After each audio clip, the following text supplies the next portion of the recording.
Hi guys, நம்ம இன்றைக்கி new இயருக்கு மிக்ஸ்டு நட்ஸ் கேக் ரெடி பண்ண போகிறோம். எப்படி பண்ணுறதுன்னு பார்க்கலாம். இதுக்கு நான் ஒரு பெரிய பவுலில் கேக் மிக்ஸ் எடுத்துக்கிறேன், ஒரு சின்ன பவுலில் ஆயில் எடுத்துக்கிறேன், கொஞ்சம் மிக்ஸ்டு நட்ஸ் எடுத்துக்கிறேன், ஒரு எக் எடுத்துக்கிறேன். இப்போ இதை எப்படி செய்கிறதுன்னு பார்க்கலாம். அந்த ஒரு பவுல் கேக் மிக்ஸை ஆட் பண்ணி அது கூடவே ஒரு எக்கு ஆட் பண்ணி நல்லா பீட் பண்ணிக்கோங்க. இப்போ நான் ஒரு பவுல் கேக் மிக்ஸ் எடுக்கிறதுனால ஒரு எக் எடுத்துக்கிறேன். நீங்கள் 2 பவுல் கேக் மிக்ஸ் எடுக்கிறீங்கன்னா 2 எக்கு ஆட் பண்ணிக்கோங்க. அந்த மாதிரி உங்களோட மாவோட குவான்டிட்டிக்கு ஏற்ற மாதிரி எக்கையும் அதிகப்படுத்திக்கோங்க. நான் வந்து ஒரு பவுலுக்கு ஒரு எக் எடுத்திருக்கேன். இதை நல்லா பீட் பண்ணிக்கிறேன். இதை நல்லா மிக்ஸ் பண்ணிவிட்டு அதுக்கப்புறம் ஆயில் ஆட் பண்ணி மிக்ஸ் பண்ண ஸ்டார்ட் பண்ணலாம். நான் வந்து ஹேண்ட் பீட்டர் யூஸ் பண்ணி தான் பண்ணுறேன். நம்ம க்ரீம் ரெடி பண்ணும்போது ஹேண்ட் பீட்டர் யூஸ் பண்ணி பண்ணுறது கஷ்டம். அது நல்லா சாஃப்ட் அண்ட் ஸ்மூத் கிடைக்காது, ரொம்ப டைம் எடுக்கும். அதனால் க்ரீம் ரெடி பண்ணும்போது எலக்ட்ரிக் பீட்டர் யூஸ் பண்ணுங்கள். கூடவே கொஞ்சம் ஆயில் ஆட் பண்ணி அதையும் நல்லா மிக்ஸ் பண்ணிக்கிறேன். இப்போ நம்ம ஆயில் வந்து கொஞ்சம் கொஞ்சமாக ஆட் பண்ணி நல்லா மிக்ஸ் பண்ணுங்கள். கொஞ்சம் மிக்ஸ் பண்ணிவிட்டு நம்ம ஒரு பவுல் எடுத்து வச்சுருக்கோம் இல்லையா, அந்த ஒரு பவுலையும் நம்ம ஆட் பண்ணலாம். நல்லா மிக்ஸ் பண்ணிகிட்டே இருங்க. இப்போ இதை எடுத்து பார்க்கும்போது இந்த கன்சிஸ்டன்சிக்கு இருக்கணும். அது இந்த மாதிரி ரெடி பண்ண பிறகு நம்ம கொஞ்சம் நட்ஸ் எடுத்து வச்சோம் இல்லையா, அதை வந்து நான் சாப் பண்ணி ஆட் பண்ணிக்கிறேன்.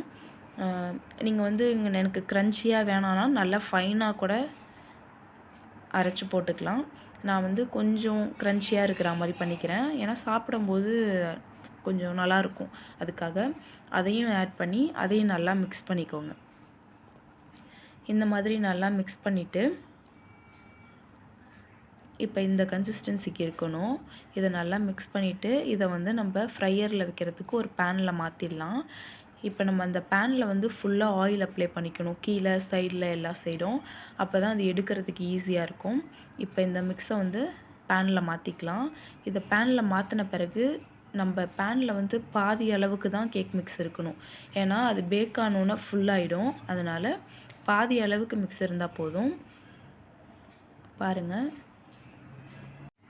இப்போ கேக் ரெடி ஆயிடுச்சு. இதில் வந்து நம்ம இப்போ க்ரீம் ஆட் பண்ணிடலாம். நான் க்ரீம் வந்து நைட்டே ரெடி பண்ணி வச்சுட்டேன். அதுக்கு வந்து பட்டர், ஐசிங் சுகர் ப்ளஸ் வந்து கொக்கோ பவுடர் 3ம் நான் எடுத்துக்கிட்டேன். இப்போ இதை வந்து 2ஆக ஸ்லைஸ் பண்ணிவிட்டு நம்ம க்ரீமை ஆட் பண்ணிடலாம். இந்த க்ரீம் ரெடி பண்ணுறது வந்து ரொம்ப ஈஸி. நீங்கள் ஒரு பவுல் ஐசிங் சுகர் எடுக்கிறீங்கன்னா அதில் பாதி பட்டர் எடுத்துக்கோங்க. நீங்கள் வந்து ஒரு பவுல் ஃபுல்லாக ஐசிங் சுகர் எடுக்கும்போது பாதி பவுல் பட்டர் எடுத்துக்கணும். அந்த பாதி பட்டரை வந்து எலக்ட்ரிக் பீட்டர் வச்சு நல்லா பீட் பண்ணிக்கோங்க. ஃபஸ்ட்டு பட்டர் நல்லா பீட் ஆன பிறகு நல்லா சாஃப்ட் ஆகணும். அப்படி ஆன பிறகு icing sugar plus cocoa powder ரெண்டுத்தையும் நல்லா சலிச்சிட்டு அதுக்கப்புறம் அதை ஆட் பண்ணி அதையும் நல்லா பிளெண்ட் பண்ணுங்கள். அப்போ அது நல்லா சாஃப்டாக கிடைக்கும் உங்களுக்கு.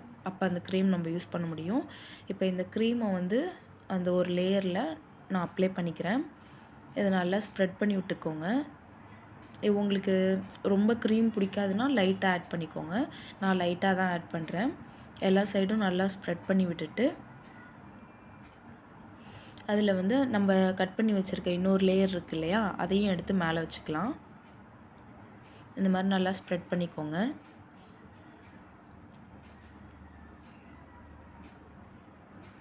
இப்போ நம்ம இன்னொரு லேயரையும் எடுத்து அது மேலே வச்சிடலாம்.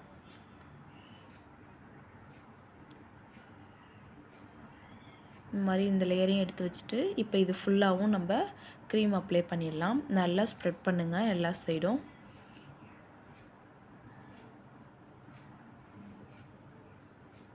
நான் ஃபஸ்ட்டு மேலே ஃபுல்லாக ஸ்ப்ரெட் பண்ணிக்கிறேன் எல்லா சைடும். அப்புறம் சைடெல்லாமும் ஃபுல்லாக ஸ்ப்ரெட் பண்ணிக்கிறேன்.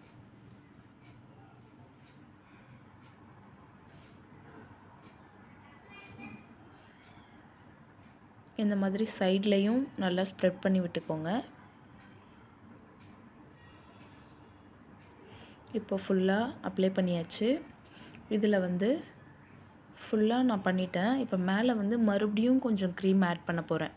அது ஏன் ஆட் பண்ண போகிறோன்னா, நம்ம மிக்ஸ்டு நட்ஸ் கேக் ரெடி பண்ணுறோம் இல்லையா, மேலேயும் நட்ஸ் போட்டால் அழகாக இருக்குன்றதுனால நான் மறுபடியும் மேலே ஒரு லேயர் க்ரீம் வந்து ரொம்ப அழகாலாம் வைக்கல, சும்மா அப்ளை பண்ணுறேன்.